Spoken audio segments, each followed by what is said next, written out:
Amen. Et quand je vous dis que je vous aime, c'est surtout parce que vous me donnez le courage d'affronter ma peur. Amen. Je n'oublie jamais une chose, pour tout ce que nous aurons dit et fait, un jour le Seigneur nous appellera à la barre pour dire pourquoi tu avais dit telle chose pendant que toi-même tu pratiquais ça. Pourquoi tu t'es fait passer pour un saint pendant que toi-même tu étais sale? Pourquoi tu as fait telle et telle autre chose? Je prie ce soir que Dieu nous soit favorable au nom de Jésus. Et j'aime bien cette prière qui dit: Seigneur, garde-moi fidèle à toi. Amen. J'ai un prix à remporter, j'ai des victoires à gagner. Seigneur, garde-moi fidèle à toi.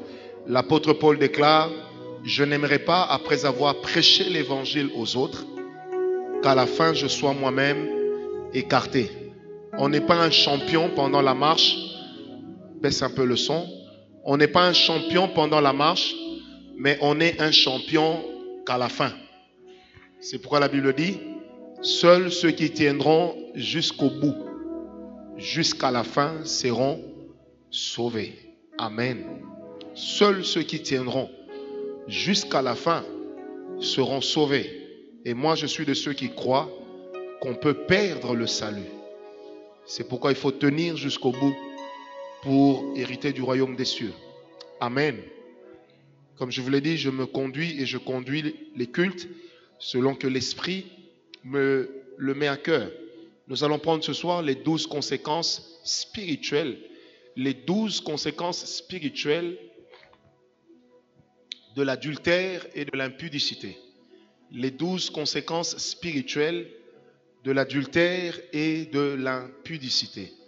Les 12 conséquences spirituelles de l'adultère et de l'impudicité. Notre texte de base va partir de Proverbes 5, à partir du verset 3.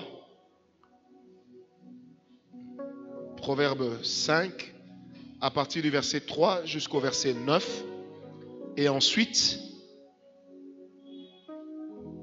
à partir du verset 3 jusqu'au verset 10, excusez-moi. Et ensuite, à partir du verset 16 jusqu'au verset 18. Nous allons lire la parole de Dieu. Proverbes 5, 3 à 10. Et puis 16 à 18. Je ne sais pas, je sens mon cœur très triste ce soir. Je ne sais pas pourquoi. Proverbes 5, verset 3 à 10. La Bible dit: car les lèvres de l'étrangère distillent le miel, et son palais est plus doux que l'huile.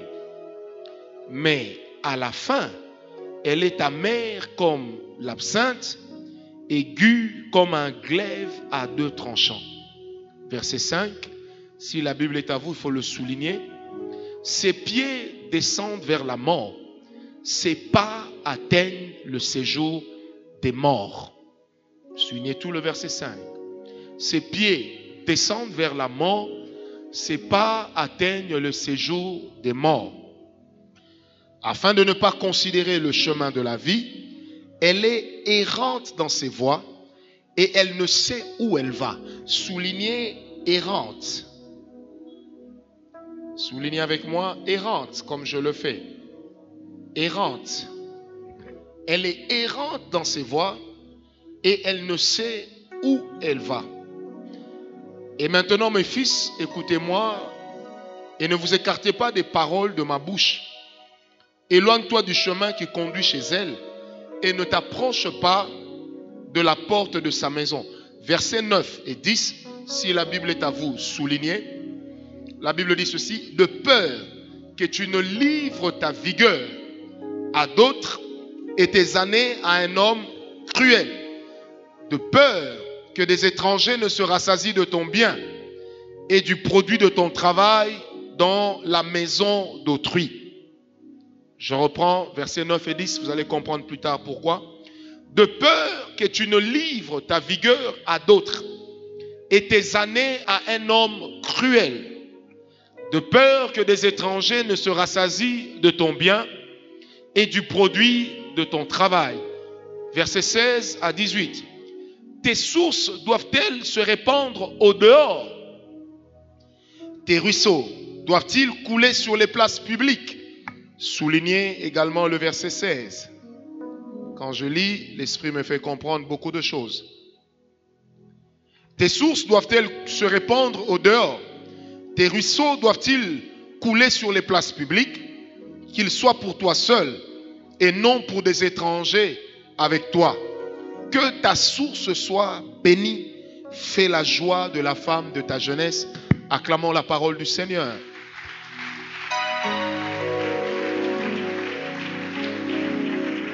Amen. Le sage est en train de parler de la femme prostituée, de la femme adultère, qui va prendre l'homme pour avoir des relations sexuelles, des relations d'impudicité avec elle. La Bible parle également de la femme impudique, de la fille impudique, qui par la séduction va amener l'homme sur son lit. Et le verset 5, le chapitre 5 que nous avions lu, le premier verset que nous avons souligné, c'est le verset 5. Je donne en désordre et je vais structurer après. Le premier verset que nous avions souligné, c'est le verset 5. La Bible dit: ses pieds descendent vers la mort et ses pas atteignent le séjour des morts. Ça veut dire, et je vais directement aller droit au but, parmi les choses que le péché sexuel, je pars d'une logique, je suis dans les mauvais repères de la vie. Partant de là, j'ai parlé de ce que les enfants voient chez les parents et j'ai parlé des cachettes des mauvais repères, c'est que les enfants voient et imitent. Dimanche, nous avions parlé sur les mauvaises paroles. Hier, nous avions parlé sur l'adultère et ses conséquences. Et ce soir, je parle sur l'impudicité et l'adultère, leurs conséquences spirituelles. Au verset 5 de Proverbe 5, la Bible est claire. L'impudicité et l'adultère amènent dans la vie de l'homme l'activité d'un esprit de mort. L'impudicité et l'adultère amènent dans la vie de l'homme un esprit de mort. La logique est simple. La logique est simple. Frère, tu peux te lever. Frère, lève-toi. Frère, lève-toi. Levez-vous, vous cinq. Je vais illustrer cela. Si la caméra peut bien vous prendre. Le plus géant, c'est qui? C'est vous. Venez ici. Après vous, c'est lui. Après lui, c'est vous. Venez là. Après lui, c'est lui. Dans le monde spirituel, les esprits se communiquent entre eux. Mais les esprits communient aussi entre eux. La solidarité que l'on trouve dans le monde démoniaque est plus grande que la solidarité que nous trouvons dans les endroits où les gens qui prennent du chanvre se retrouvent.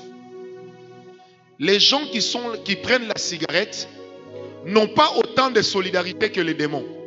Vous allez remarquer ceci dans la ville de Kinshasa. Deux personnes ne se connaissent pas, mais peuvent s'échanger une cigarette qui est passée de lèvre en lèvre, malgré l'Ebola. Cette solidarité est terrible. Quand certains ici, que je connais, partaient prendre du chanvre, ils le savent. Dans les nganda chanvre, qu'est-ce qui se passe? Si lui, il a son pli, il en a 2, 3, lui n'en a pas, lui n'en a pas, lui en a, lui n'en a pas, il est capable, sans les connaître, de partager avec eux. C'est comme ça que Nganda Noa, c'est le seul endroit, parmi les seuls endroits, où on aide quelqu'un plus que dans les ONG. Sans s'attendre à quelque chose en retour. Qui a déjà été dans Nganda Noa? Ça fait partie du passé. Lève la main, je te vois. Papa, papi, je te vois. Amen. Alléluia. Vous êtes nombreux à avoir été là. Moi-même aussi, j'ai déjà été là. Mais je n'avais pas pris. Oui, parce que j'étais asthmatique et j'ai été guéri quand j'ai reçu Christ. Dieu savait que je serais mort là-bas. Amen. Vous voyez la solidarité qui existe dans le monde spirituel. avec les démons est une solidarité que nous trouvons également dans les Ngandanois. Mais sauf qu'avec les démons, c'est pire. Qu'est-ce qui se passe? Un démon, lorsqu'il doit combattre quelqu'un, il se présentera seul. Ok, viens vers moi. Il se présentera seul. Je parle de l'impudicité et de l'adultère. L'adultère n'est autre que l'impudicité, mais pratiquée par des personnes mariées. Ok? Donc, adultère, impudicité, c'est la même chose.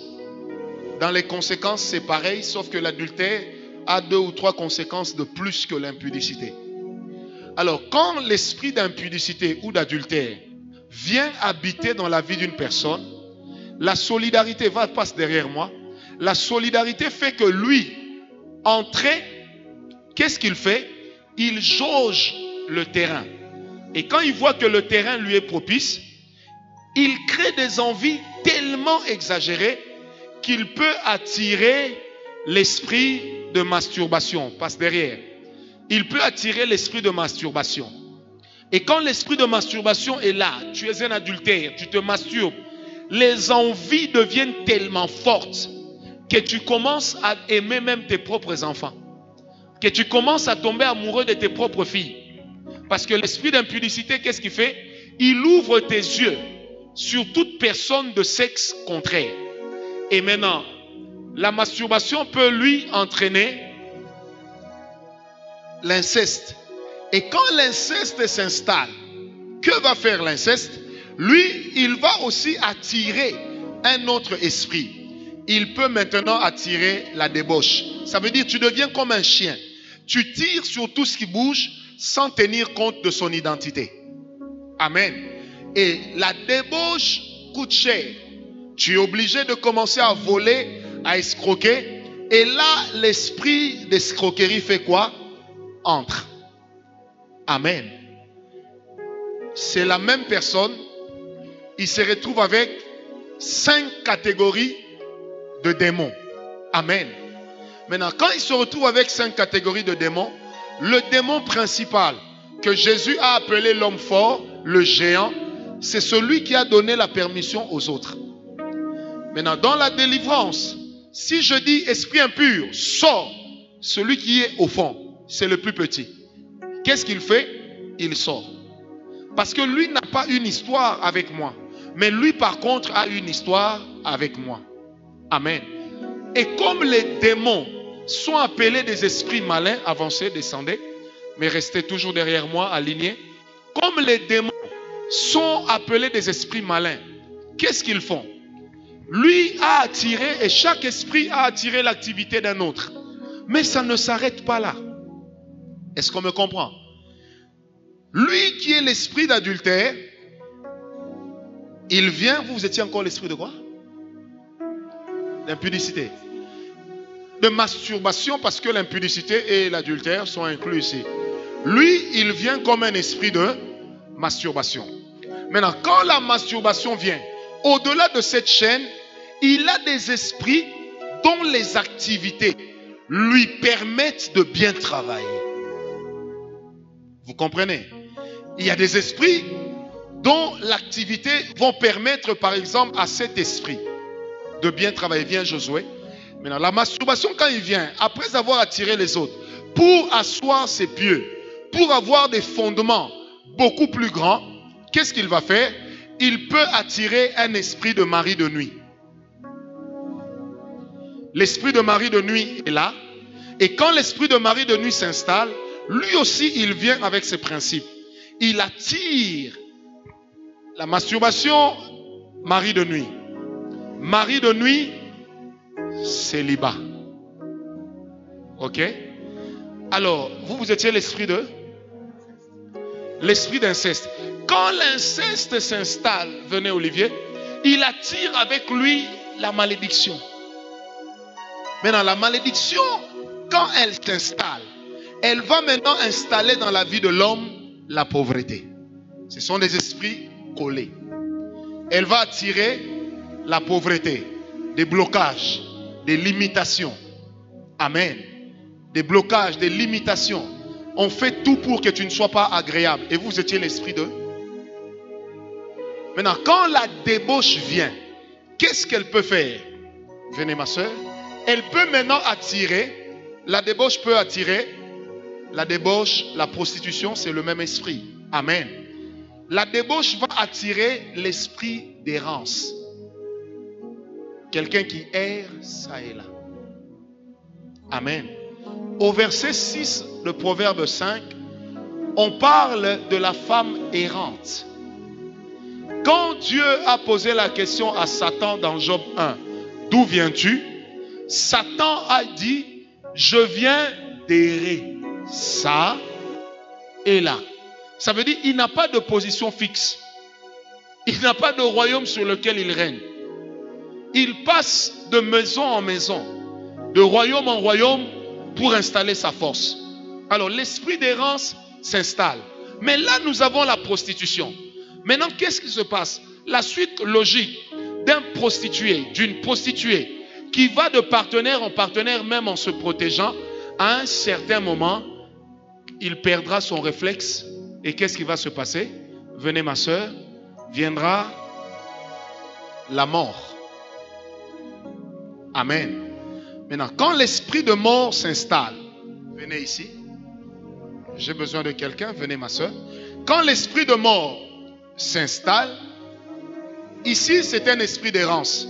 Il faut qu'il y ait un esprit qui fasse la liaison entre les deux. Vous venez au milieu, tenez les deux. Maintenant, cet esprit vient, il fait la liaison entre les deux. Et qu'est-ce que lui entraîne? La maladie. De la prostitution, on attrape des MST, des infections, le sida et toutes sortes d'esprits. Ensuite, la mort s'installe, on est parti. La Bible dit, nous sommes dans Romains 8, versets 1 et 2. La loi de l'esprit de vie en Christ nous a affranchis de la loi du péché et de la mort. On meurt parce qu'on a péché. Et quand on pêche, on attire la mort. Mais du péché à la mort physique, il y a la maladie qui vient faire quoi? Qui vient s'installer. Et quand elle s'installe, elle commence à détruire la vie de quelqu'un. En lingala, on dit akotindaku. Elle commence à détruire la vie d'une personne. Il y a des infections. Il y a des maladies qui entrent. Il y a le sida. Il y a même l'Ebola qui entre. Et facilement, la personne, à la fin, fait quoi? Meurt. Et vous avez l'esprit de... Quand maintenant l'esprit d'escroquerie vient, qu'est-ce qu'on fait? On croit qu'on est devenu courageux. On bannit la peur. On peut voler n'importe qui. Mais maintenant, quand tu vas voler là où il ne faut pas, on t'arrête. Et quand on t'arrête, qu'est-ce qui se passe? Ta vie est foutue. J'ai besoin de quelqu'un d'autre. Quand vous lisez tout ce que j'explique, vous allez bien comprendre ce passage. J'ai besoin de quelqu'un. Venez ma soeur. Il escroque, il escroque, il escroque. Un jour, il va escroquer même le chef de l'État s'il a l'occasion. Et on le jette en prison. Maintenant, quand on le jette en prison, on sait qu'il est le prisonnier d'un homme fort. Qu'est-ce qui va se passer?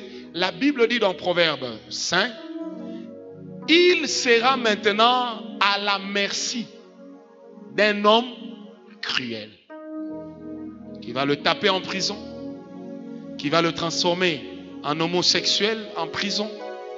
Amen. Un autre esprit peut venir, l'homosexualité, parce qu'on se retrouve dans la prison et ce sont des pratiques qui se répandent facilement dans la prison. Est-ce qu'on me comprend? Et quand tout ça vient, on est amer. Et quand on sort de prison, on est dans un autre état d'esprit. Un autre esprit va venir s'installer. Ça va être l'esprit de viol. Et un jour, vous serez condamné soit à perpétuité, soit abattu par quelqu'un qui veut se venger. Et l'esprit de mort va se charger de vous prendre en charge. Et il va vous faire une prise en charge. Vous aurez un visa droit vers l'enfer. C'est comme ça que les esprits impurs opèrent quand ils entrent dans la vie d'une personne. Ils ont une solidarité. Maintenant, à chaque fois qu'on dit au nom de Jésus, même quand la personne n'a pas bougé, même quand elle n'est pas tombée, les esprits qui sont, vous savez, ils sont tous des esprits, mais ils n'ont pas tous la même force. Amen. Ils sont tous des esprits, ils n'ont pas tous la même force. Les plus faibles lâchent facilement. Quelqu'un peut comprendre que l'escroquerie n'est pas bonne. Il laisse. Facile à abandonner. Mais c'est difficile à quelqu'un de comprendre que l'impudicité n'est pas bonne et il lâche. C'est pourquoi des fois quand vous avez un mari qui est adultère, ça vous prend des années pour qu'il se convertisse. Ça vous prend des années pour qu'il abandonne. Parce que vous n'avez pas affaire à un petit esprit. Vous avez affaire à une principauté. Et dans Ephésiens 2, verset 2 du livre, dans la version Darby, on parle de Satan comme étant le prince de l'air. Ça veut dire comme étant celui qui influence les comportements et qui amène des malédictions bizarres dans la vie des hommes. Et dans Ephésiens 6, verset 12, dans la version parole de vie que j'aime bien lire ici, il est écrit, nous luttons contre les systèmes sataniques. Qu'est-ce qu'on appelle un système satanique? C'est tout ce qui se met en place pour entretenir dans votre vie une condamnation. Mais un seul est capable de vous libérer de tout ça au même moment. Il s'appelle Jésus. Que Dieu vous bénisse.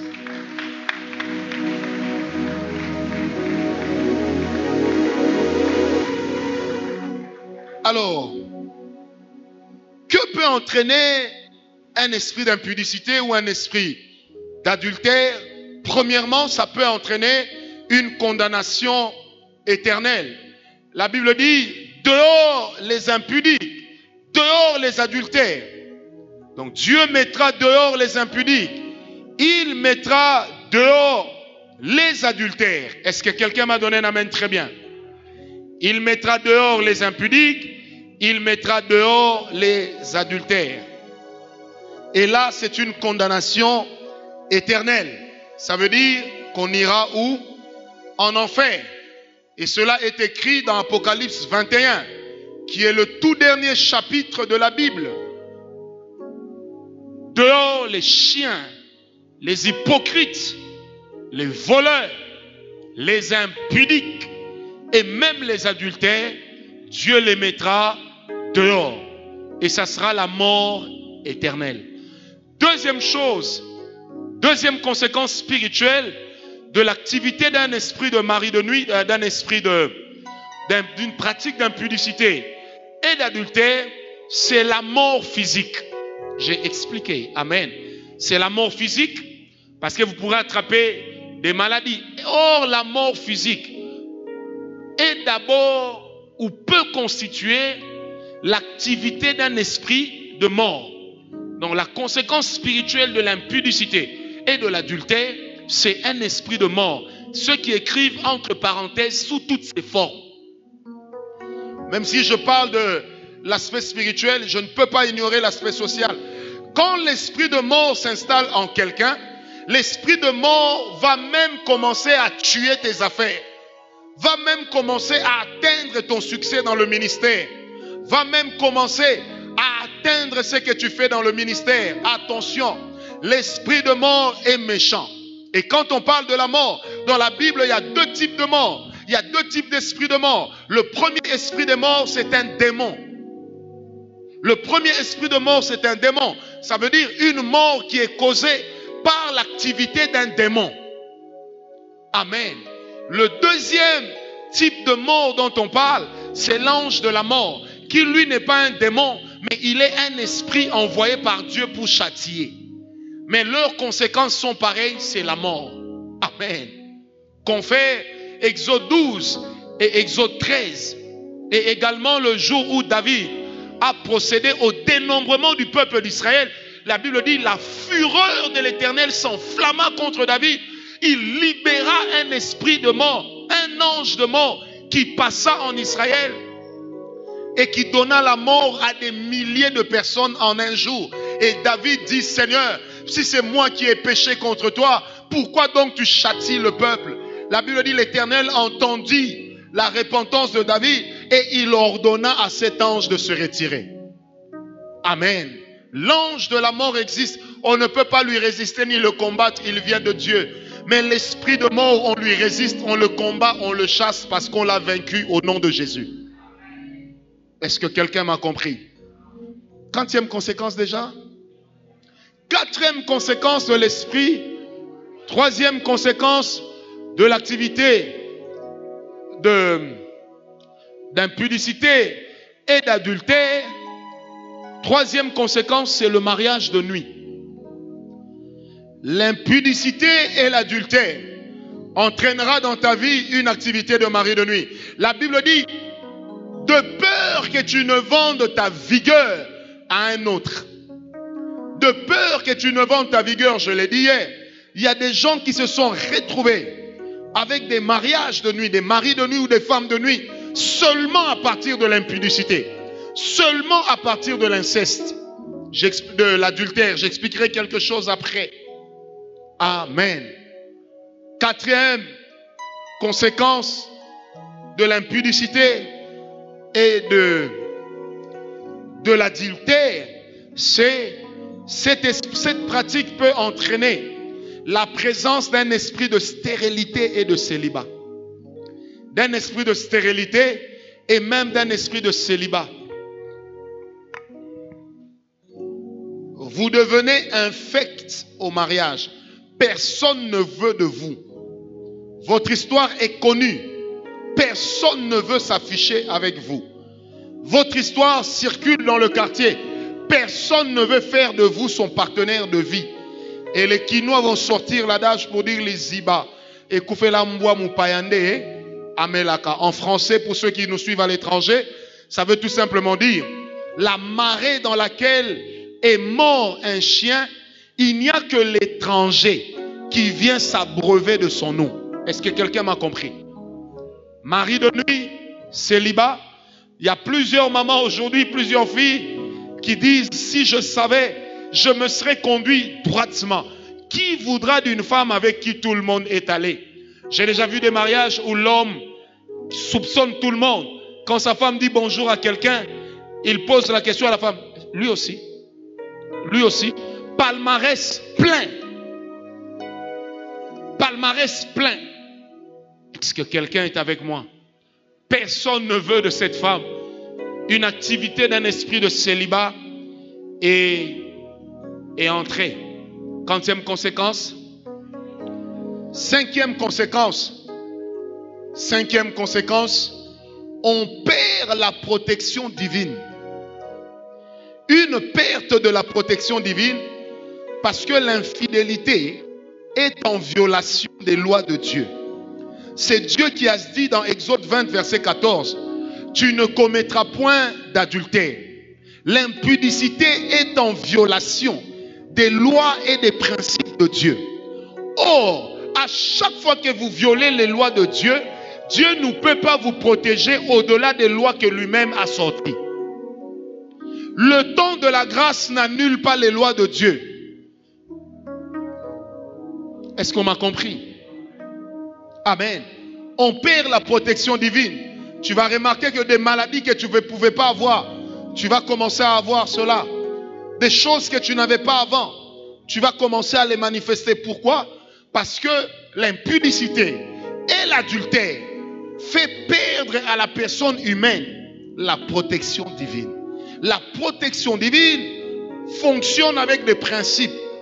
Et dans les principes de la protection divine, vous avez la sanctification, la consécration, la vie de prière, la vie de méditation de la parole de Dieu qui va t'aider à connaître tes droits avec Dieu, mais aussi tes devoirs en Dieu. Amen. Amen. Bien-aimés, si les gens ne vont pas dans l'impudicité, dans l'adultère, ça ne veut pas dire que tous sont des cons. Non. Ça ne veut pas dire que tous sont des vauriens. Non.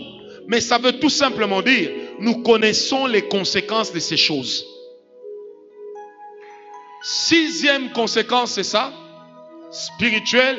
L'impudicité et l'adultère ont la capacité de sécher un ministère. Je vais ouvrir ici une grande parenthèse par rapport à ce que j'allais dire avant. L'impudicité et l'adultère sèchent le ministère et vous volent le message. L'impudicité et l'adultère sèchent le ministère et vous volent la grâce ou l'onction, le message. Bien-aimés, Quand tu commets l'adultère avec tes fidèles, en étant pasteur, il y a des messages que cette pratique va voler dans ta bouche. Comment tu vas prêcher l'impudicité pendant que dans la salle, il y a des gens avec qui toi-même tu vas? Comment tu vas prêcher l'adultère pendant que dans la salle, il y a des gens avec lesquels tu vas et qui savent que tu ne t'en es jamais repenti? Comment accepter? Un jour, je prêchais dans une église. À la chorale, il y avait une de mes ex. J'ai dit au pasteur à la fin, dans votre chorale, j'ai vu une de mes ex. Il m'a dit, ah, prof, tu n'avais pas honte. J'ai dit, je n'avais pas honte parce qu'il ne s'est rien passé entre nous deux. Si c'était passé quelque chose, son regard aurait été un jugement pour moi. C'est pourquoi il y a des pasteurs qui changent de message au nom du Saint-Esprit, alors que c'est au nom de la culpabilité et de la conscience qui a travaillé. Amen. L'adultère va te voler ton message. L'adultère va te voler ton message. Est-ce qu'on m'a compris? L'adultère, l'impudicité vont te voler ton message. Tu vas tomber sur quelqu'un qui te connaît, mais toi tu ne sais pas que la personne te connaît. Et vous allez ensemble. Jusqu'à la fin, elle ne te dit pas qu'elle te connaît, ou il ne te dit pas qu'il te connaît. Mais après, il commence ou elle commence à raconter aux gens ce que tu fais. Il ou elle commence à dire, tel que vous voyez le pasteur là-bas, j'ai été plusieurs fois avec lui. J'ai couché plusieurs fois avec lui. Combien de personnes vont te respecter? Tu perds le respect dans le ministère. Tu perds ton honneur. Tu perds ta dignité. Quand tu prêches, tout le monde s'imagine ta nudité. Et si tu es un pasteur, un homme de Dieu, il y a même des sœurs qui sont sans scrupules, qui vont commencer à te dire, moi aussi je veux que tu couches avec moi. Si tu dis non, elle te dit, toi seulement elle, donc biso toza goûter. Et pour ne pas que ce soit connu, tu iras d'un péché à un autre. Et la Bible te dira que celui qui se souille encore davantage. Est-ce que quelqu'un est avec moi? Il est possible de faire des fiançailles sans coucher ensemble. Nous en sommes des exemples. Il est possible de faire des fiançailles sans coucher avec sa partenaire. Je l'ai fait. Pas parce que j'étais malade. Pas parce que mon dos me faisait mal. Mais parce que j'avais fait un choix. Or, la vie est faite de choix. Et vous n'avez jamais le droit de dire que je n'avais pas le choix. L'impudicité et l'adultère, retenez bien, dans un homme spirituel, peut cacher un versant bizarre. Une sœur est venue me voir un jour. Elle me dit, je sors avec un homme de Dieu. Et à chaque fois qu'on est en plein acte sexuel, il parle en langue. Quand on est passé à la prière de délivrance, c'est la voix de cet homme qui parlait dans cette femme. En fait, il ne parlait pas en langue, il faisait des incantations. Et il utilisait cette fille comme son autel sur lequel il sacrifiait. Une autre dame est venue me voir un jour, elle dit, je sors avec un homme marié, je viens de découvrir qu'il est dans l'occultisme. À chaque fois qu'on sort ensemble, il peut ne jamais me toucher. Mais dès qu'il sait, et je ne sais pas comment, que je suis dans la période de mon cycle menstruel, de mes règles, il dit, cet homme va toujours m'exiger de sucer mes règles. J'ai dit, ah bon? Elle me dit, mais quelle femme ne rêve pas de ça? J'ai dit, la mienne. Amen. Or, la Bible dit ceci. Tu ne mangeras pas l'animal avec son sang.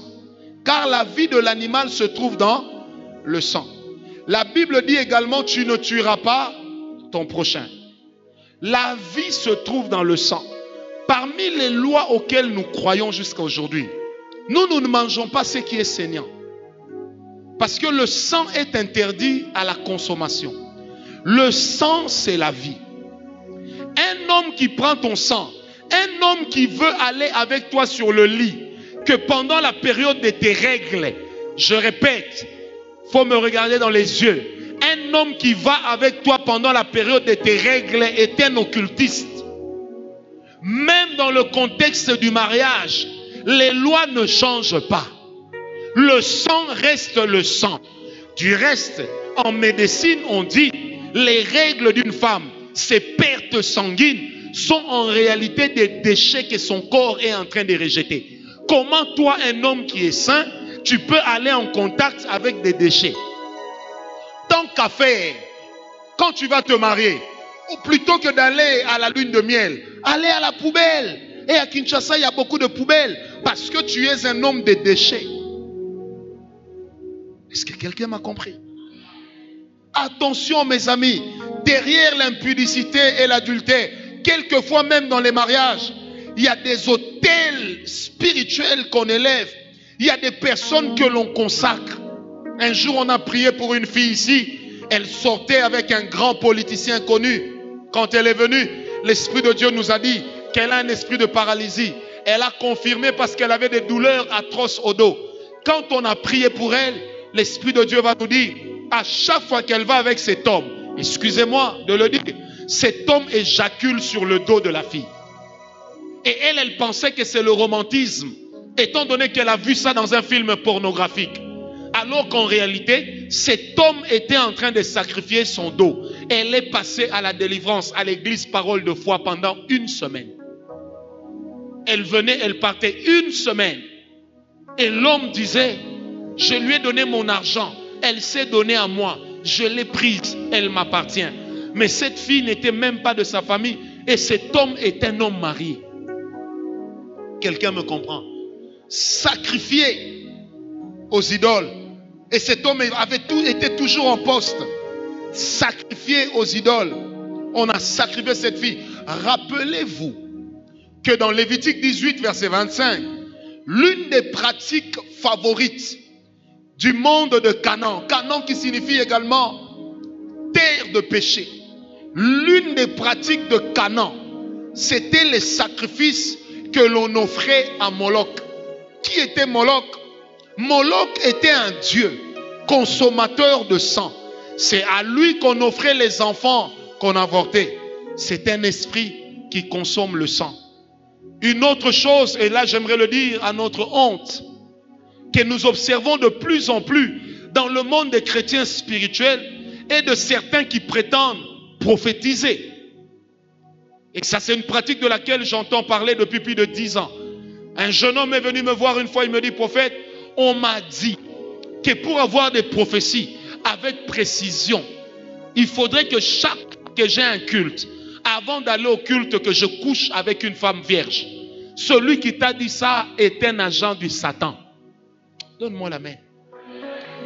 Et ces hommes de Dieu ont pour argument à l'égard de leurs fidèles, si moi je couche avec toi, Dieu ne va pas compter mon péché parce que je lui appartiens. Bien-aimé, le fait d'être un oint ne fait pas de toi supérieur aux lois de Dieu. Les lois de Dieu sont les mêmes. Nous voyageons, nous habitons dans des hôtels. Frère, nous ne couchons pas avec les filles d'autrui. Vous savez ce qui se passe? C'est qu'en réalité, quand tu vas commettre cette impudicité-là, et on leur dit, tu dois sortir avec une fille vierge, ou alors tu dois sortir avec une femme qui a déjà des enfants. Ou encore, on leur dit, tu dois avoir des relations sexuelles avec une fille qui est dans sa période mensuelle, de menstruation. Si tu vas avec elle, tu verras, l'onction va augmenter. L'onction va augmenter? Non. Moi, j'ai 2 explications. La première, l'onction va augmenter parce qu'en réalité, c'est toute l'onction que tu as qui est en train de partir. La deuxième explication, l'onction va augmenter parce qu'en réalité, ça ne sera pas l'Esprit de Dieu qui va t'inspirer, mais ça sera un esprit de divination. Et Dieu dit dans Jérémie, j'en veux à vos prophètes qui vous donnent des prophéties et des visions qui ne viennent pas de moi. Mais quand ces gens prophétisent, ça fait waouh! Mais alors qu'en réalité, le fondement est biaisé. Bien-aimé, quand le fondement n'est pas bon, peu importe les résultats qu'on en tire, Dieu n'est pas dedans. Dieu n'est pas que dans les résultats, Dieu est aussi dans la procédure. J'étais en train, une dame un jour m'a transféré son message qu'elle s'échangeait avec son mari pasteur. Elle reprochait à ce dernier son adultère et lui dit à la femme, est-ce que je suis le seul homme de Dieu sur terre à sortir avec des femmes? Tu aurais dû cacher ma nudité. Elle dit, oui, mais pourquoi tu le fais? Et l'homme répond à sa femme, est-ce que tu ne sais pas que c'est à cause de ça que notre église s'est remplie? Incantation. On lui a donné ça comme un fétiche. Et il y en a également, et je vais ça ici, des jeunes serviteurs de Dieu, et ça c'est beaucoup au milieu des jeunes. On leur dit, si tu veux que l'onction augmente et que tu opères dans la grâce, il faut que tu ailles avec une femme qui prenne ta partie intime, je ne peux pas citer cela, et qu'elle mette ça pour avoir une relation buccale. Et il dit, quand je viens, là je peux prophétiser. Je peux prophétiser. Écoutez-moi, toute chose a une fin. La prophétie n'est pas la plus grande des choses que Dieu a fait.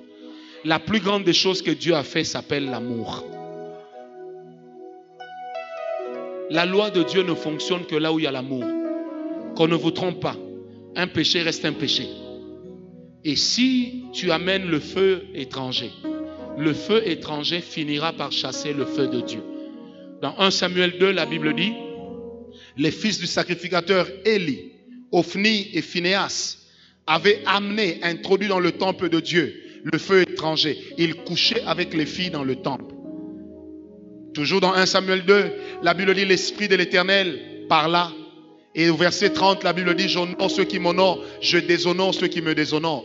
Va dire à Élie que parce qu'il n'a pas respecté mes lois, je tuerai ses enfants, je le tuerai lui et j'arracherai le sacerdoce de sa maison. Le sacerdoce devait rester chez les Lévites, mais Samuel n'était pas un Lévite. Et pourtant, il a hérité du sacerdoce. Pourquoi? Parce que lorsqu'il y a une crise avec les Lévites, Dieu peut prendre le sacerdoce et le donner aux Benjamites. Est-ce que quelqu'un me comprend? Samuel n'était pas un Lévite. Il n'était pas de la trempe de Tsadok, d'Abiatar et des autres. Non. Mais comment est-il entré dans le sacerdoce? Il a su rester saint au milieu des personnes qui vivaient dans le désordre. Si dans cette génération, il y a beaucoup de gens qui se compromettent, si dans cette génération, il y a beaucoup de personnes qui font n'importe quoi, même s'ils se moquent de toi, reste avec Dieu. À la fin, tu vas gagner. Il y a des gens dans cette ville qui ont rempli des stades, qui ont rempli des palais du peuple, qui ont rempli le triomphal. Où sont-ils aujourd'hui? Seul celui qui vaincra, seul celui qui tiendra jusqu'à la fin sera déclaré vainqueur. C'est pourquoi il faut enlever de son cœur la convoitise. Tu vas voir les autres évoluer, tu te dis, moi aussi je vais être comme lui. Moi aussi je vais avoir une grande église de 3000 personnes facilement. Moi aussi j'aimerais me promener dans des voitures terribles. Moi aussi j'aimerais qu'on parle de moi. Vous savez, tout succès ne vient pas forcément de Dieu. Le succès, on peut le fabriquer. Même le diable peut te donner le succès. Mais le diable ne peut pas t'élever. Parce que la Bible dit l'élévation ne vient ni de l'Occident, ni de l'Orient. Mais l'élévation vient de qui? De Dieu. Et quand il y a eu une crise dans le ministère, Dieu demeure capable d'élever des personnes qui n'avaient rien à voir avec le ministère. C'est pourquoi je vous ai dit au début, à chaque fois que je prêche, j'ai peur. J'ai peur, pourquoi? Je me dis, Seigneur, est-ce que tu as quelque chose contre moi? Seigneur, est-ce que mon cœur est lourd? Qu'est-ce qui se passe? Et il y a des jeunes gens ici qui rêvent du ministère, qui ont déjà entendu parler de ce que j'ai dit ici. Et qui pensent qu'ils sont terribles. Et des fois on leur prêche ça en disant, ce sont des mystères qu'on ne peut pas dire à tout le monde. Comment tu veux grandir dans l'onction? C'est simple, grandis dans la sanctification. Tu veux grandir dans l'onction? Grandis dans la sanctification. En grandissant dans la sanctification, ton onction, 1, va rester pure. 2, tu vas grandir dans l'onction. Quelqu'un m'a dit, mais prophète, dis-moi, quels sont tes secrets avec Dieu? Je n'ai pas de secret. Je crains Dieu. Je suis sérieux avec Dieu. Je suis sérieux avec moi-même. Je suis sérieux avec ma femme, même quand elle n'est pas là. Je suis sérieux avec mes enfants. J'ai une idée dans ma tête. Je ne veux pas faire la honte de Dieu. J'ai dit à Dieu il y a 26 ans, si jamais un jour tu m'appelais à te servir, si tu vois que je suis sur le point de faire honte à ton nom, même dans ma jeunesse, tue-moi. Je préfère mourir que de vivre en donnant honte à ton nom. J'ai chassé beaucoup de démons aujourd'hui dans ma vie. Mais vous imaginez ce que ces démons-là peuvent me faire. Je risque de connaître la fin du fou de Gadara. Est-ce qu'on me comprend? C'est pourquoi vous voyez le ministère, ce n'est pas quand les gens vous acclament, quand les gens vous donnent beaucoup d'offrandes, quand les gens vous donnent beaucoup de dîmes, et puis vous êtes là, non, vraiment Dieu me bénit. Non, Dieu te bénit quand ton cœur reste pur. La pureté du cœur, c'est la plus grande des bénédictions. David n'a pas dit Seigneur, rends-moi riche, mais il a dit Seigneur, enseigne-moi tes voies. Enseigne-moi tes voies. Enseigne-moi tes voies. Salomon n'a pas dit Seigneur, ceci, non, enseigne-moi également tes voies. Et l'homme du psaume 119 dit enseigne-moi tes voies afin que j'apprenne à ne pas pécher contre toi. Quelqu'un disait mets un ange devant ma bouche afin que je ne dise pas n'importe quoi. C'est pour dire, nous aussi nous voyons qu'il y a des jolies filles à l'église. Nous aussi nous voyons qu'il y a des très jolies filles à Kinshasa. Mais nous aussi nous savons que l'enfer existe. Tu as chassé les démons et demain tu te retrouves en enfer. Qu'est-ce que ces démons-là vont te faire? Est-ce que quelqu'un me comprend? Alors ces hommes qui ont l'habitude de vous dire viens coucher avec moi, ma femme ne me satisfait pas, ma femme ne m'aime pas, ma femme c'est la championne des noms, ma femme c'est toujours je suis fatigué. Ils sont en train de vous livrer au péché. J'aimerais dire aux sœurs, sortir avec un homme de Dieu, ce n'est pas une promotion, c'est une malédiction. Quand vous avez touché à une nudité sacrée, vous avez touché à ce qui est, à ce à quoi Dieu accorde de l'importance. Est-ce que quelqu'un m'a compris? La sanctification n'est pas une affaire de communauté, c'est une affaire individuelle. Qui m'a donné un amen bien? Oh, je n'en peux plus coucher ensemble, je n'en peux plus coucher ensemble. Vous savez, les relations sexuelles, leur goût, les psychologues le disent, ça ne dure jamais plus de 30 minutes. Et l'extase dans les relations sexuelles dure rarement plus de 2 minutes. C'est ce que les sexologues disent.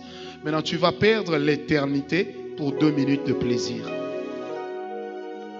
Tu vas perdre la grâce pour 2 minutes de plaisir. Est-ce que quelqu'un m'a compris? Quantième conséquence, je ferme la parenthèse. Quantième? 7e conséquence de l'impudicité et de l'adultère. C'est la famille de nuit. Pas le mariage de nuit, mais maintenant la famille de nuit. L'impudicité et l'adultère peuvent te rendre maman et papa, mais dans le monde des esprits. Dans le monde comme ça, tu ne fais pas d'enfant, alors que par ton impudicité et ton adultère, tu as plusieurs fois des jumeaux. Tu dépasses maman Michou, tu dépasses papa Justin. Eux, ils ont des triplés, elle a des jumeaux, mais toi, tu as des quintuplés. Parce que tu es devenu tellement fécond dans le monde spirituel que tu as des familles et des familles qui se font l'embouteillage à la porte de ta vie. Qui m'a donné un amen bien? 8e conséquence, l'impudicité et l'adultère. L'impudicité et l'adultère tournent la grâce en dérision. En dérision. Tourne la grâce en dérision. Ça veut dire ça tourne la grâce de Dieu en ridicule, en bourrique. C'est une moquerie contre Dieu. Ça tourne la grâce de Dieu en dérision, en bourrique. C'est une moquerie contre Dieu. Un homme disait à une sœur, ah sœur, tu as grossi. Et puis la sœur dit, non, non, j'ai pas grossi. C'est juste mes postérieurs qui ont grossi. Lui il dit, non, tu as grossi partout. Elle a dit, non, j'ai pas grossi. C'était une femme mariée. Et puis ce berger-là de cellule s'assied, il dit, viens un peu t'asseoir ici, je vais voir si tu as grossi. Je vais peser. Quand la sœur me racontait, j'ai dit, ah bon? Parce qu'en plus, il a une balance sur sa cuisse. Et quand elle s'est mise, de la balance, on est passé à la pesanteur. L'impudicité et l'adultère tournent la grâce en dérision. Je voudrais dire à vous, jeunes célibataires qui êtes fiancés et qui habitez seuls, Ne restez pas très tard avec la personne que vous aimez. Ne restez pas très tard et ne restez pas souvent seul avec la personne que vous aimez. Même pas pour la prière. Parce qu'après avoir beaucoup percé dans la prière, dans le monde spirituel, quelquefois il arrive que la chair s'exprime au-delà des limites. Est-ce que quelqu'un m'a donné un amen très bien? Et ça, c'est la chose à éviter. 9e conséquence, c'est ça? C'est que l'impudicité et l'adultère peuvent entraîner dans la vie de la personne un esprit de pauvreté.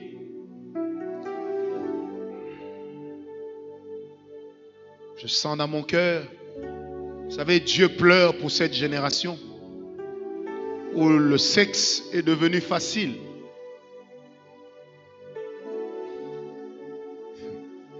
Il y a des sœurs qui peuvent être là. Ah, maman pasteur, vraiment. Oh, notre maman. Mais les mêmes sœurs peuvent dire oui à son mari s'il leur faisait la demande. C'est le drame que nous avons dans nos églises. Le drame que nous vivons dans nos églises, c'est la sœur qui appelle le pasteur daddy devant les gens. Quand il se voit à deux, elle a même un sobriquet. Si le pasteur à la chair s'appelle, je donne comme ça un nom au hasard, François, quand ils sont à deux, la même sœur va l'appeler Fofo. Fofo. Fofo. Frafra. La même sœur. Elle est capable de commencer à dire aux gens, Esaïe, toi tu ne vas plus prêcher. Tu blagues avec moi, dans cette église tu ne vas pas prêcher. Et lui, pensant que c'était une prophétie divine, va se sanctifier et confesser un péché qu'il n'a pas commis. Alors que la sœur sait à quel moment elle aura le décideur. Je me rappelle, ma femme était en train d'accoucher de Sagui. C'était un accouchement dur. Très dur. Une sœur est venue me voir à l'époque. On n'avait pas encore commencé l'église. Oh, si. On venait de commencer. Elle me dit, papa, j'ai eu une vision. J'ai dit, laquelle? J'ai vu que toi et moi, on était à la commune de Ngalema en train de devant le bourgmestre. Et puis le bourgmestre nous disait, embrassez-vous. Qu'est-ce que ça veut dire? J'ai dit, sœur, prie que Dieu te donne ton mari. Moi là, je suis pris. C'était juste au moment où j'allais manger. J'ai laissé tomber mes couverts. Je suis allé dans la chambre. Et dans mon cœur, j'avais mal. J'ai dit, c'est la même sœur qui sourit à ma femme.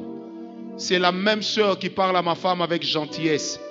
Mais c'est la même femme qui était prête à lui tourner le dos. Vous savez, certains pasteurs, il leur arrive, pour l'intérêt de leurs enfants, de dire, je vais installer ma femme et mes enfants pendant 3-4 ans en Europe ou en Amérique. Je viendrai très souvent leur rendre visite. C'est pour donner aux enfants la meilleure éducation.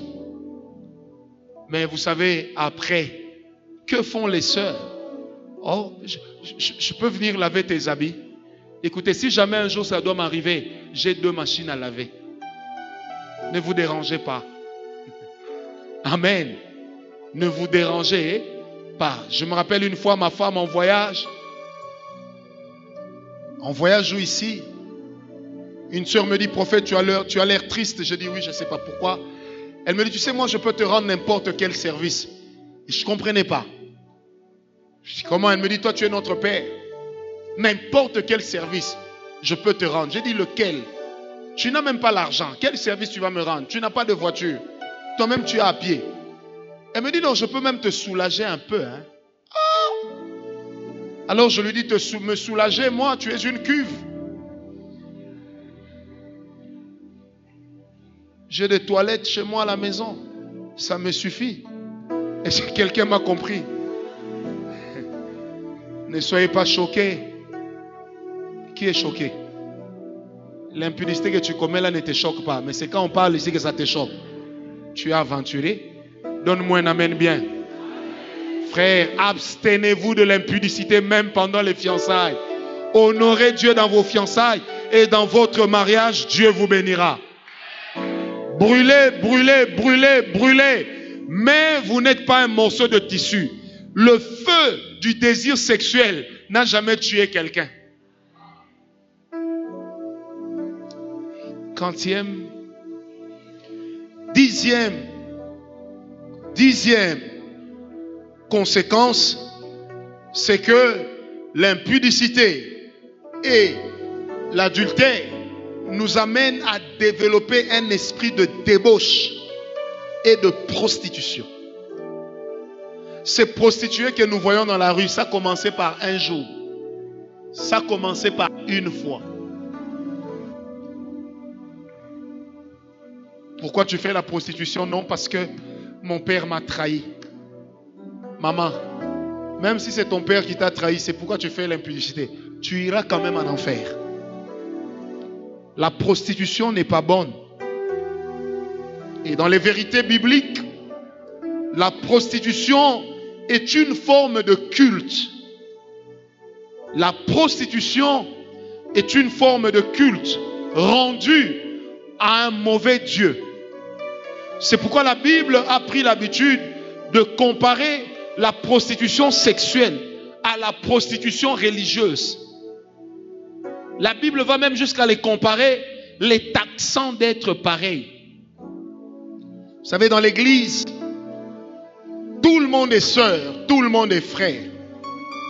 Mais au dehors de l'église, il y a des prostituées. Je me rappelle un moment dans cette église, on a eu un frère qui avait l'habitude de coucher avec les sœurs. Dieu merci, je crois que ce n'était pas les sœurs de notre église, ou du moins, je pleure que ce ne soit pas les sœurs de l'église. Et tellement la petite grandissait, il a commencé à violer les sœurs. Joe le taxi, je peux te raccompagner? Oh, t'es jolie. Oh, on est passé de Joe le taxi à une pratique de viol sur des sœurs. Et un scandale a éclaté quelque part. C'était choquant. Choquant. Est-ce que quelqu'un m'a donné un amen? Vous savez, il y a certaines personnes qui quittent l'église parce que moi-même je leur demande de partir. Parce qu'ils deviennent une occasion de chute pour la communauté. Il faut protéger la communauté. Jésus est quand même mort à la croix. Vaut mieux qu'un meure pour tous, plutôt que tous pour un. Nous ne sommes pas dans le film de D'Artagnan. Et nous ne sommes pas des mousquetaires. Tous pour un et un pour tous. Et quelqu'un m'a donné un amen très bien. Faites attention. L'esprit de débauche est un esprit fort. Il entre même dans la famille. Un jour, je parlais de quelqu'un que je connais qui est allé épouser une fille. Et que là où elle est partie, on lui disait, les gens du quartier disaient déjà, ah, tu vas te marier dans cette famille, caleçon pété. Ça veut tout simplement dire en français, là-bas le sous-vêtement est léger. Vous avez des familles où la mère se prostitue et elle n'hésite pas à emmener avec elle ses filles là où elle se prostitue. Et elle livre ses filles aux amis de ses copains. Et ces filles-là sont promptes à dire, maman même, elle ne me cache rien. Non, elle est en train de te maudire. Elle ancre en toi un démon de débauche. Tu deviens une prostituée en herbe. Fais très attention. Et ça, c'est quelque chose que l'impudicité et que l'adultère accomplissent dans la vie de quelqu'un. Faites très attention. Derrière les péchés du sexe se cache toujours le péché du sang. Les relations sexuelles ne sont agréables que dans le contexte du mariage. Dans le mariage, Dieu bénit même le sexe. Il le rend fort. Dans cette église, on a prié pour un frère qui a été guéri d'une impuissance sexuelle. Et il a témoigné pour dire, non seulement Dieu m'a guéri de l'impuissance sexuelle, mais j'ai même remarqué que la taille de ma verge d'homme a augmenté. Et un jour, j'entrais au grand hôtel, j'étais avec Michael. Un frère est venu me dire, il dit, c'est vous le prophète Ngawala, oui, priez pour moi. J'ai dit quoi? Il dit, je suis marié, mais mon sexe est petit. J'ai suivi le témoignage de votre frère. Dieu est capable de le faire. Je lui ai dit, Dieu est capable de le faire. Poker. Parce que dans le cadre du mariage, Dieu bénit le sexe. Je répète, le sexe n'est pas une malédiction. C'est une bénédiction que quand ça se passe dans le mariage, en dehors du mariage, que ce soit pour l'adultère ou pour l'impudicité, le sexe c'est un tueur à gages. C'est un tueur à gages. Et le sexe est hypocrite. L'hypocrisie du sexe n'est plus à démontrer. Quand tu voyais la fille, il était là en train de te dire, prends-la, prends-la, prends-la. Ça chauffait. Quand tu voyais ce garçon, tu te tirais les cheveux. Tu avais tout le temps envie d'aller faire pipi parce que tu ne résistais plus devant lui. Oh, je suis folle de lui. Mais le jour où on vient te dire, elle est enceinte, le monsieur reste dans sa cachette comme s'il n'existait pas sur ton corps. Quand on te dit, c'est toi, hein? Ah! Le cerveau rejoint son hypocrisie. Mbadi mama. Et quand le médecin te dit, les malaises que tu as, c'est parce que tu es enceinte. Le même corps qui te poussait à l'impudicité. Tu commences à dire, si je savais, est-ce qu'il va reconnaître cet enfant? Après, tu deviens malheureuse. Parce que quand quelqu'un veut t'épouser, il y a toujours une notion américaine qui ressort. Buy one and get one free. Donc tu prends un, tu achètes un et on te donne l'autre gratuit. Il y a plusieurs filles qui en souffrent aujourd'hui. Que Dieu vous pardonne. C'était dans l'ignorance. Mais la prochaine fois, ne vous donnez plus à un homme qui ne vous a pas épousé. Donne-moi un amen bien. Ne vous donnez pas à un homme qui ne vous a pas épousé. Parce que le sexe, c'est un tueur à gages. Quand on n'a pas Dieu. Quand on n'est pas marié. Mais quand on est marié, je répète et je le crierai dans le monde entier.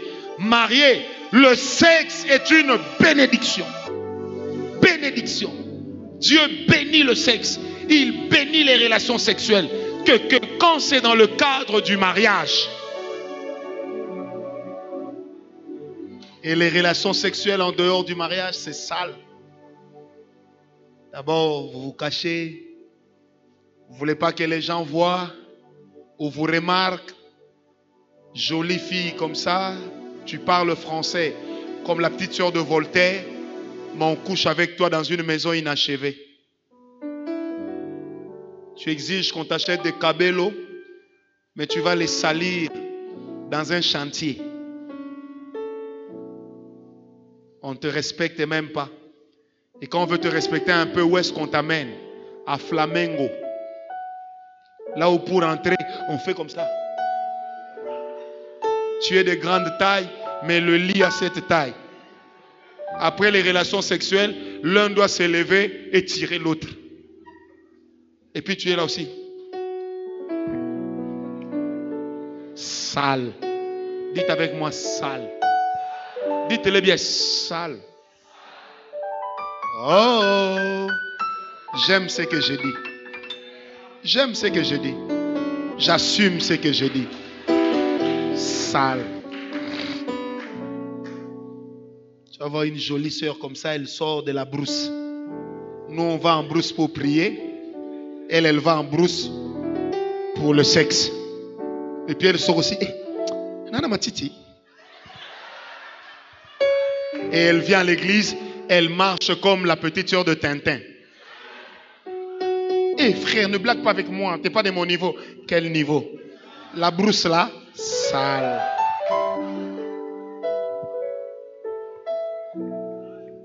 La pauvre maman te reçoit. Oh ma chérie, tu as l'air fatiguée. Oui maman, aujourd'hui on a eu beaucoup de TP, vraiment je suis fatigué. Essoufflé. Mon œil. Quel TP? TP là-bas. Sale. Tu as raison. Hein? N'est-ce pas, docteur Solange? C'est des TP. TP avec plusieurs inconnus. Qui peut passer par là? Inconnu numéro 1. Qui peut passer par là? Inconnu numéro 2. Dans quel état on va sortir? Inconnu numéro 3. Et si un serpent nous piquait?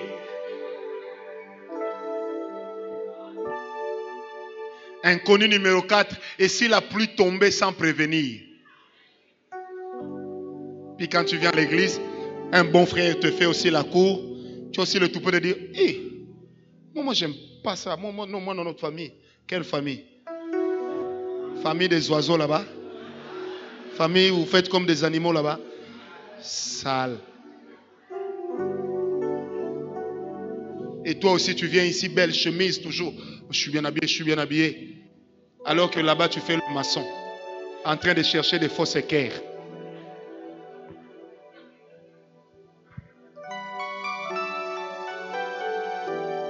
Tu as les ongles toujours propres. Mais là-bas, vous savez, les pagnes que nos sœurs ont dans les sacs, c'est à plusieurs usages pour certaines. Le pagne là qui n'est pas volumineux, il y a des endroits où ça se transforme en lit. Douillet, plus que dans un hôtel 5 étoiles. Elle a dit, moi je ne peux pas dormir sans coussin. Là-bas, son pagne là lui donne même le coussin. Et quand elle sort de là aussi, elle est bien. Moi, j'aime pas Jérémie de la chorale. Il m'énerve. Hein? Qu'est-ce qu'il croit? Il n'a même pas mon niveau. Quel niveau? Famille des oiseaux. Famille des animaux. Pire que les chiens pendant la saison sèche. Sale. Puis tu fais aussi comme ça. Baisse tes épaules, dis. Baisse-les bien. Enlève-les même. Tu n'as pas le droit d'en avoir. Et heureusement que Jésus pardonne toutes sortes de péchés. 40e conséquence spirituelle. 11e. On est parti vite. 11e conséquence spirituelle de l'impudicité et de la masturbation. C'est quand on pratique la masturbation. L'impudicité et l'adultère. On peut entrer dans des alliances mystiques, mystérieuses. Et vous qui écrivez, il faut écrire. On peut même devenir sorcier. Frère, il faut bien m'écouter. La fille là que tu vois, elle est belle, elle est jolie. Comme moi à l'église, j'ai beaucoup de jolies filles. Elle est belle, elle est jolie. Et puis tu vas la prendre. Elle peut être une sorcière. Une vraie sorcière. Avec grand S. Comme quand on écrit Satan. Et puis tu vas avec elle comme ça. Déjà Dieu ne peut pas te protéger parce que la Bible dit ne vous mettez pas avec l'étranger sous un joug d'iniquité. Ça veut dire n'allez pas avec quelqu'un pour le péché dans le péché. Non. Dieu aura du mal à te garder des alliances mystiques. Vous savez, la sorcellerie ne s'écrit pas sur le visage. Il y a des sorcières jolies. Il y a même des sorcières qui s'ignorent. Maintenant, tu vas avec une fille, tu couches avec elle. Elle-même, elle est sorcière inconsciente. Inconsciemment aussi, elle te rend sorcier inconscient. Donc, ça veut dire que tu deviens sorcier inconscient de 2e génération. Une sorcière, tu es allé avec elle. Elle t'a donné un peu de sa sorcellerie. Or, la sorcellerie, allais-je dire, est une forme d'autodestruction dans la vie de l'homme. Une personne qui pratique la sorcellerie se détruit. Et entre nous soit dit, vous savez, la sorcellerie là, c'est dépassé. En plein 21e siècle, il faut arrêter d'être sorcier. Même si tu ne veux pas venir chez nous prier, va au moins là-bas chez eux. Chez les autres. Vous connaissez, non? En face. Amen. Fais quand même semblant. En plein 21e siècle, tu es sorcier. Tu vas voir un beau garçon comme ça, il ne l'est pas. Oh, Azandoki. Un jour, une soeur est venue me voir, non, une fille, qui priait ailleurs, elle me dit, j'ai un problème. J'ai dit quoi? Non, c'est comme si je vole la nuit. J'ai dit, tu voles de voler ou tu voles de voler? Elle me dit, non, je vole de voler. J'ai dit, jolie comme toi, tu fais honte au monde de la beauté. Parce que tu es jolie, tu es sorcier. Sœur, on peut être sorcier tout en roulant dans une belle voiture. On peut être sorcier tout en ayant un téléphone X10, iPhone. La sorcellerie n'est pas conditionnée par la forme physique. Est-ce qu'on m'a compris? La sorcellerie n'est pas conditionnée par la forme physique. Tu vas comme ça, toi jolie fille, tu vas te donner à un sorcier. Et puis un jour, tu te rends compte que la nuit, quand tu dors, on commence à te dire, un beau jour, donne-nous cette chèvre. Tu donnes la chèvre, le lendemain, ta mère meurt. Tu pleures plus que tout le monde, on ne comprend pas. Ah, maman est partie. Alors qu'au cœur, c'est la chèvre là, c'était maman. Dis un peu avec moi, la sorcellerie est démodée. Non, dis-le bien avec moi, la sorcellerie est démodée. C'est démodé. La sorcellerie est démodée comme le funk et comme les smurfs.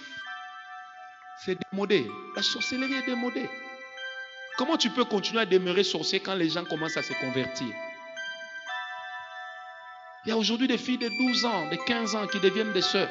Mais toi, tu es encore dans la sorcellerie. Mais il y a des sorciers actifs. Et il y a des sorciers qui sont sorciers par comportement. Et nos églises sont remplies de gens qui parlent en langue, mais qui sont sorciers par comportement.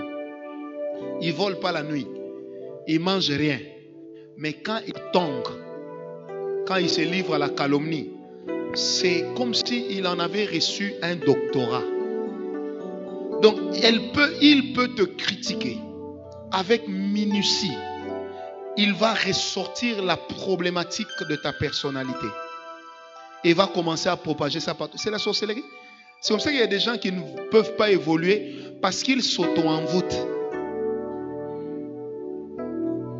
L'impudicité et l'adultère entraînent la sorcellerie. 12e chose que l'impudicité et la sorcellerie occasionnent, c'est l'hypocrisie et le mensonge. L'hypocrisie et le mensonge. Le Seigneur Jésus-Christ a dit, vous mentez parce que votre père, le diable, ment depuis le commencement. Vous allez dire à une sœur, tu es tombé avec ce frère-là. Non. Mais elle ment à qui? À son pasteur. Il y a 3 personnes auxquelles on ne ment pas. Son pasteur, son avocat et son médecin. Amen. Tu faisais tomber? Non. On s'est seulement caressé. Ce n'est pas l'impudicité. Mais c'est susceptible d'amener là-bas. Est-ce que quelqu'un m'a compris? Et l'hypocrisie, c'est quoi? C'est quand tu commences maintenant à développer une double vie. Parce que tu ne veux pas que les gens sachent. Tu adoptes un comportement qui est différent de la vérité de ce que tu vis. Or, la Bible dit, il n'y a rien de caché qui les demeurera. Toute chose viendra à être connue à cause de la lumière du Saint-Esprit. Tu peux mourir. Tout le monde croyait que tu étais fidèle à ta femme. Mais même le jour de ta mort, il y aura un petit Félix qui va venir pleurer papa. Ah, papa. Ah. Tous les enfants se retournent. Papa. Et vous savez, le diable est tellement mystique. Si ce n'est pas Dieu, je ne sais. Qu'est-ce qui se passe? Les enfants là du dehors ressemblent à papa. Ah. Un ami m'a dit, papa est mort, il a laissé 4 enfants. Mon cher, quand les enfants sont entrés au deuil, tu avais moi et mes frères. Donc, chacun ressemblait à l'un d'entre nous. Et maman dit, non, ce ne sont pas les enfants de mon mari. Il dit, tu sais, en plein deuil, j'ai dit à ma maman, il faut laisser. Ça là, c'est papa. Amen. Parce qu'il n'y a rien qui demeurera caché. Le problème de l'impudicité, c'est ça. De l'adultère, c'est ça. On te croit sérieux, mais au jour où tu meurs, on voit un petit Néri. Vous savez, un jour, le pasteur Cantos connaît cette histoire. J'avais un ami pasteur. Il aimait trop les femmes, moi je ne savais pas. Puis un jour, à la chorale de l'église, une sœur est tombée enceinte. On veut la suspendre. Le pasteur dit, non, non, non, il ne faut pas la suspendre. La grâce de Dieu pardonne le péché. L'enfant né, il commence à grandir. Pour nous qui avons connu son enfant quand il était petit, c'est la même personne. Maintenant, regardez comment Dieu est grand. Quand je vois cet enfant, je me dis, mais il me rappelle quelqu'un. Je vais fouiller dans mes vieux albums. Et puis je pose la question au frère, ah, c'est lui, non? Il me dit oui. Je dis, mais ici, nous sommes en 2001. Mais là, comment cet enfant est encore cet enfant? En 2018. Vous savez, il y a des gens qui ont des problèmes de croissance. Hein. J'ai dit, mais c'est un nain ou comment?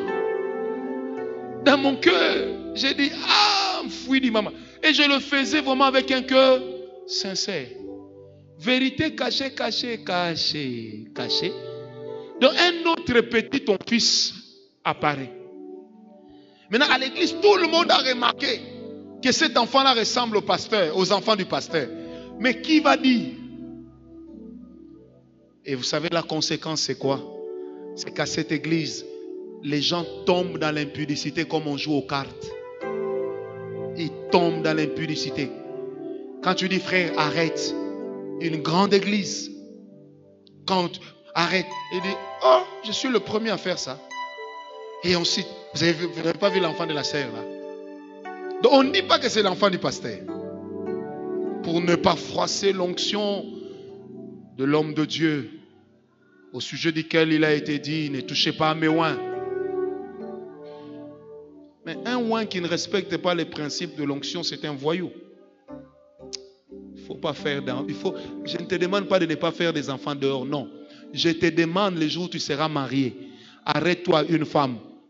Si tu veux changer de femme, attends que Dieu lui-même tue cette femme-là.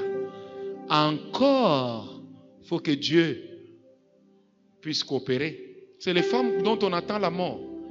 Est-ce qu'il y a des sœurs ici? Non, je vais t'épouser. Dieu m'a dit ma femme va mourir bientôt. Ces femmes-là vivent 80 ans.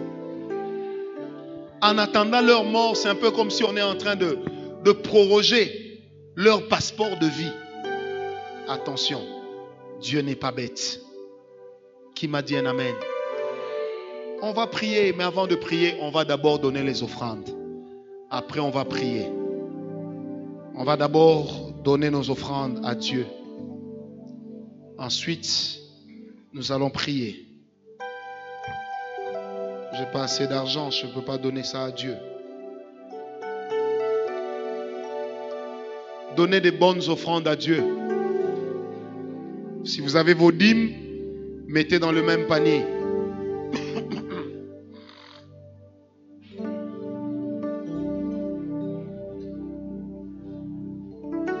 Vous savez, parmi les gens qui m'ont fait du bien dans la vie, il y a le couple du pasteur Cantos et de maman Priscille. Ils ont prédoté et doté en 2005. Hein?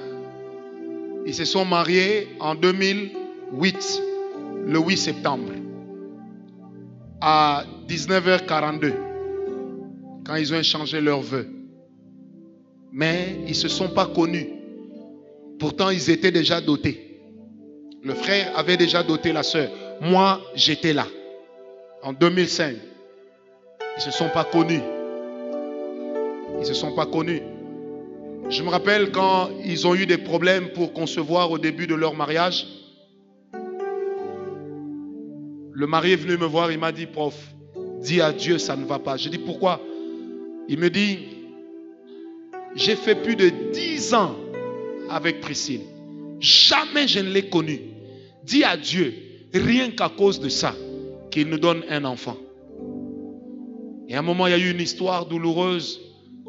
Il y a eu comme un semblant de grossesse qui est passé. C'est la première fois que j'en parle.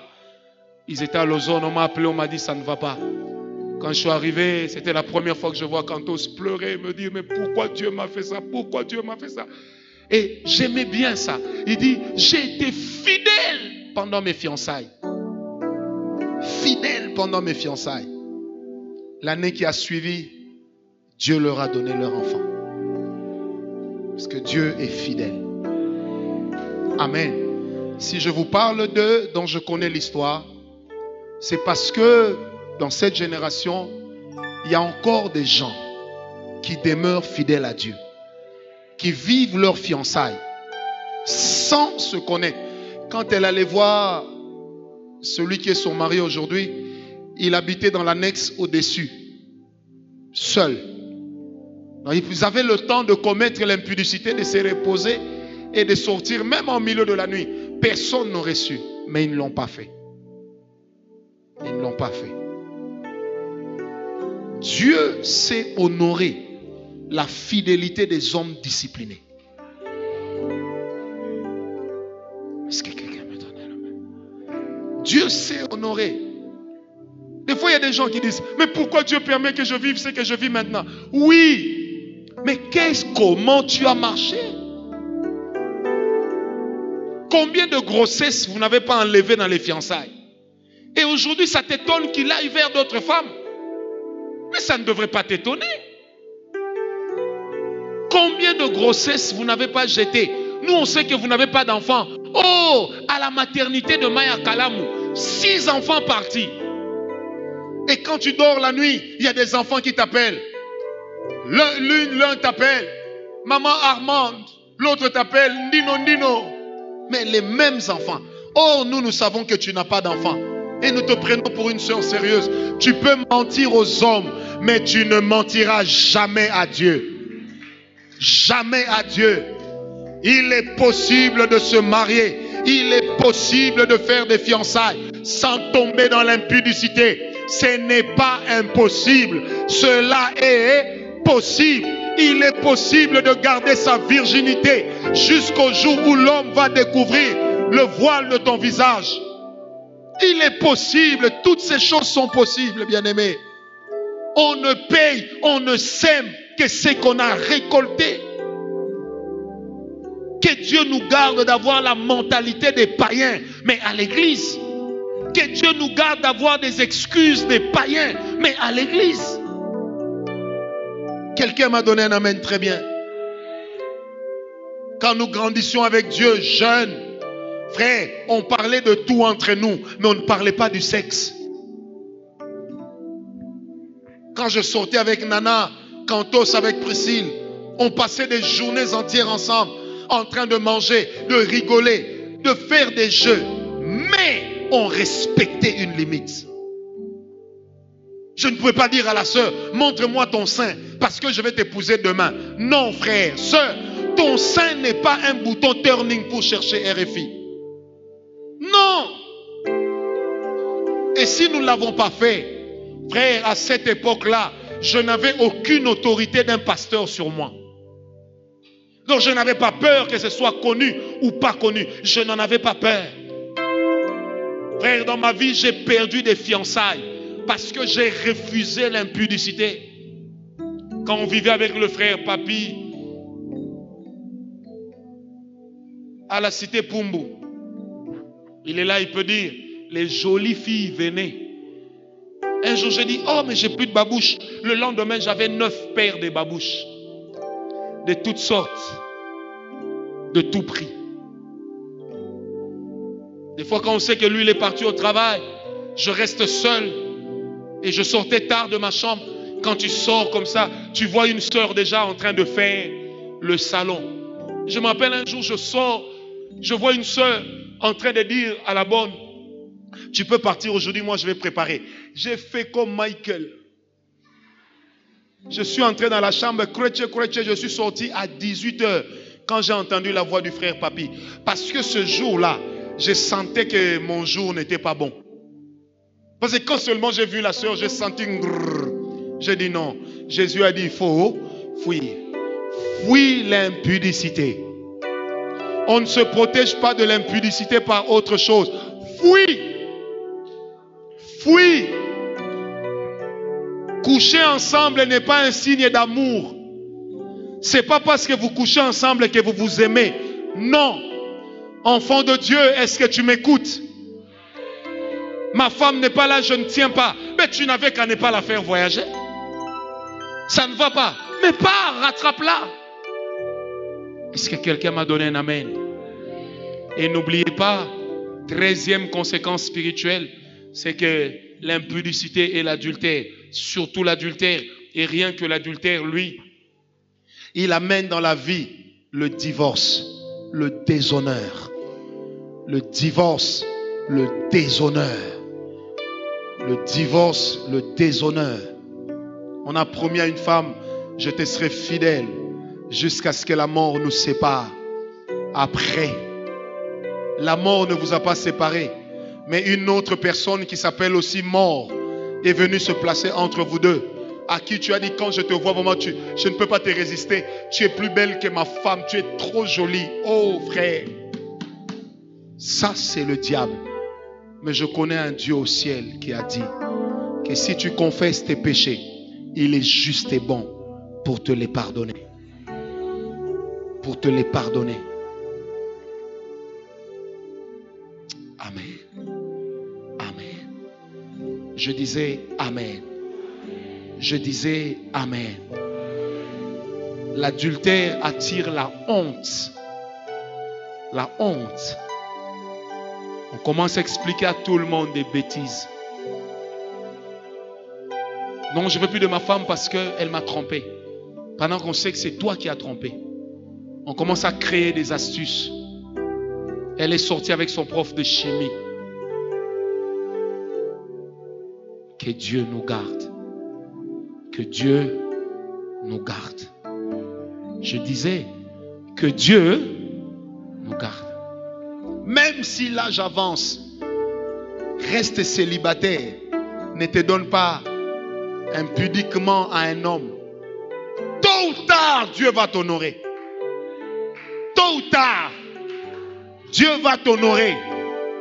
Tôt ou tard. Non, mais là j'avance. Lui il veut seulement le sexe. À mon âge ici, comment on peut dire non? Par la bouche. Non. Voilà comment on dit non. Et s'il te tient court, sans regarder derrière, s'il y a des femmes de Potiphar, Potiphar lui-même aussi existe. Je prie que Dieu nous sorte de ces choses. J'aimerais que nous courbions nos têtes en prière. Il y a des gens qui savent que dans leur vie, ils ont du mal à tenir face à l'impudicité. Je ne leur demanderai pas de se lever. Ce serait, pour certains, jeter la honte sur eux. Mais il y a des gens qui savent que dans leur famille, l'impudicité ou l'adultère sont des choses qui se commettent facilement. J'aimerais demander à ces personnes-là de se lever. Des personnes qui savent que dans leur famille, je dis bien dans leur famille, l'impudicité ou l'adultère se commettent facilement. Ce soir, ils veulent dire au diable, je ne veux plus de toi dans ma famille. Levez-vous, nous allons prier.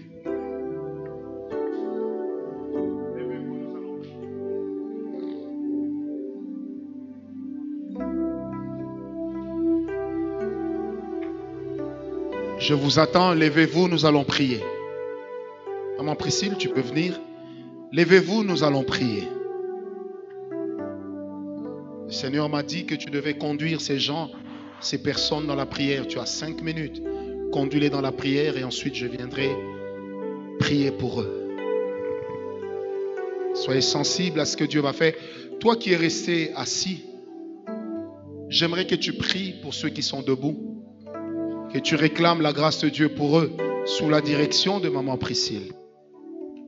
Nous allons prier. Vous allez répéter après moi. Seigneur Jésus, je me donne à toi. Entre dans ma vie. Je refuse de répéter la vie de mes parents. Je refuse de répéter la vie de mes grands-parents. Je refuse de répéter la vie de mes aïeux. Je t'appartiens. Je remets mon corps entre tes mains. Purifie-moi. Sanctifie-moi. Accorde-moi la force, cher Saint-Esprit, de marcher selon ta parole, de marcher dans la sainteté, de marcher dans la sanctification. Car sans toi, je ne peux rien. Sans toi, je ne suis rien. Donne-moi la force de dire non au péché. Donne-moi la force de fuir le péché. Aide-moi au nom de Jésus à t'honorer. Car ta parole dit, Seigneur, j'honorerai tous ceux qui m'honorent. j'ai décidé de t'honorer. Honore-moi. Seigneur, je te prie pour ton peuple. Seigneur, nous voulons marcher dans la sanctification. Yahweh, nous refusons tout ce qui est mal. Nous refusons tout ce qui ne glorifie pas ton Saint-Nom. Seigneur, avec toi, nous pouvons toutes choses. Nous pouvons marcher dans la sanctification. Nous pouvons marcher dans la sainteté. Avec toi, Seigneur, nous pouvons arriver. Voilà pourquoi j'implore ta grâce, Seigneur, mon Dieu, sur ton peuple. Que le mal, Seigneur, ne soit plus notre partage. Que la vie de péché ne soit plus notre partage. Seigneur, nous voulons t'honorer. Donne-nous la force. Donne-nous la force, Seigneur. Donne-nous la force, oh Dieu. Donne-nous la force de t'honorer. Donne-nous la force, Seigneur, mon Dieu, de rendre gloire à ton nom, Seigneur. Ta parole dit tous sont péchés, sont privés de la gloire de Dieu. Seigneur, nous refusons cette vie de péché. Nous refusons cette vie d'hypocrisie, Seigneur. Nous voulons, Seigneur, partout où nous pouvons aller, t'honorer en acte, en pensée, en parole, Seigneur. Aide-nous, Seigneur Jésus. Aide-nous, ô Dieu. Aide-nous à tenir ferme. Aide-nous à être inébranlables. Quel que soit l'endroit où nous pouvons être, Seigneur. Aide-nous, Seigneur, à donner gloire à ton nom. David a dit non, pas à nous, mais à ton nom donne gloire, Seigneur. Nous sommes incapables, mais nous savons qu'avec toi, nous pouvons tout. L'apôtre Paul dit, je puis tout par celui qui me fortifie. Seigneur, nous te disons merci parce que c'est toi et toi seul qui nous fortifie. Au nom de ton Fils Jésus-Christ, nous avons ainsi prié avec action de grâce. Disons merci, Seigneur Jésus.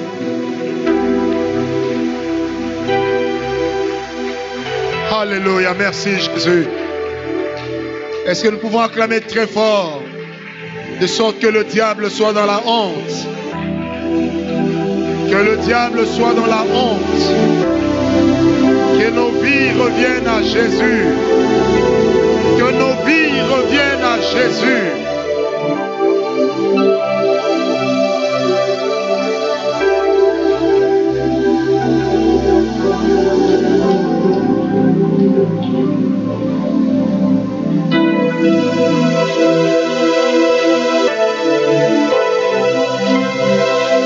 Oh, alléluia.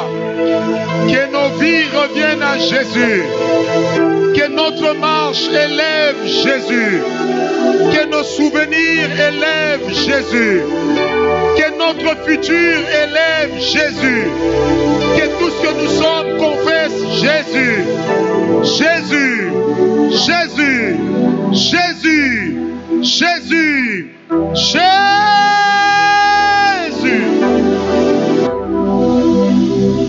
Merci Seigneur. Amen.